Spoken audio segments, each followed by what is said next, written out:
அந்த நெஞ்சில் குடியிருக்கும்ன்ற வார்த்தைக்கு ஒரு பெரிய மகத்துவமும் மந்திர சக்தியும் வந்தது தளபதி வாயிலிருந்து. அந்த வார்த்தை வந்ததுக்கு அப்புறம் தான் என் நெஞ்சில் குடியிருக்கும்.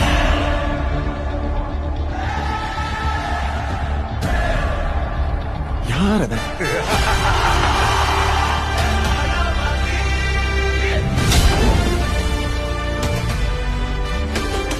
விஜய் விஜய் விஜய் விஜய் விஜய் விஜய் சார், எனக்கு விஜய் தான் பிடிக்கும். விஜய் விஜய் விஜய் விஜய் ஜி விஜய்.